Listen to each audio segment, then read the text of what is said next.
నన్నే కొడతావా? అరే ఆగండ్రా గొడవ పడమాకండి. మరి ఒక ఊరిలో ఒక ప్రవక్త ఉన్నాడంట. ఒక ప్రవక్త ఉండి ఆ ప్రవక్త అంట ఊరంతా అప్పులు చేసి చనిపోయాడంట. మరి ఎందుకు అప్పులు చేసాడో ఏంటో ఇంట్లో భార్యకి కూడా తెలుసో మరి. ఎవరు నానమ్మ ప్రవక్త? ఆ ప్రవక్త ఎవరో పేరు రాయలేదు, ఒక ప్రవక్త. అయితే ప్రవక్త భార్య దగ్గరకు అప్పుల వాళ్ళందరూ వచ్చి గొడవ చేస్తున్నారంట. మాకు మీ భర్త అప్పు చేసి వెళ్ళాడు, తీర్చాలంటే వాళ్ళకి 2 కుమారులు ఉన్నారంట. నువ్వు తీర్చలేనిపోయిన పక్షాన నీ ఇంట్లో సామాన్లన్నీ తీసుకుపోతావు.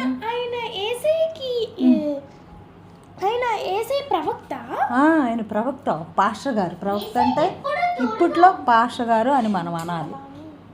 అయితే ఆయన ఏం జరిగింది, పిల్లల్ని తీసుకెళ్తామని చెప్పేసి అనేసరికి ఆమెకు చాలా బాధేసి ఆమె మరి పక్కింటికో పొరుగింటికో ఉన్న వాళ్ళ ఇంటికో వెళ్ళలేదంట. పరుగెత్తుకుంటా దైవజనుడైన ఎలీషా గారి దగ్గరకు వెళ్ళిందంట. ఆయన గొప్ప ప్రవక్త ఎలీషా గారు. మీకు తెలుసా ఆయన గొప్ప ప్రవక్త అని? తెలుసా? ఆయన ప్రవక్త దగ్గరికి వెళ్ళినప్పుడు ఆ ప్రవక్త అన్నారంట, ఆమెని, అమ్మా నువ్వు భయపడమాకు, బాధపడమాకు, మీ ఇంటిలో ఏమున్నాయి అని అడిగాడంట. అయ్యా ఒక్క కొండను కొంచెం, ఆ కొండలో నూనె తప్ప ఏమీ లేవు, కొంచెం నూనె ఉంది, కొండలు ఉన్నాయి అని అడిగింది. అప్పుడు ఆ ప్రవక్త ఏం చేశాడంటే, నువ్వు వెళ్ళి నీ 2 కుమారులను పెట్టుకుని తలుపులు వేసుకుని ప్రార్థన చెయ్యి అన్నాడంట.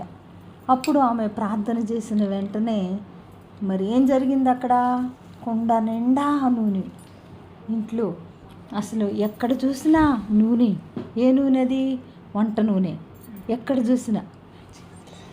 మ్యాజిక్ అప్పుడు చేసేవాళ్ళ? చేసాడుగా,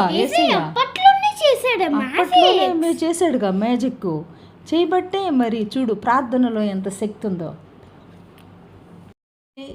ఈ స్టోరీని బట్టి మీరేమి నేర్చుకున్నారు?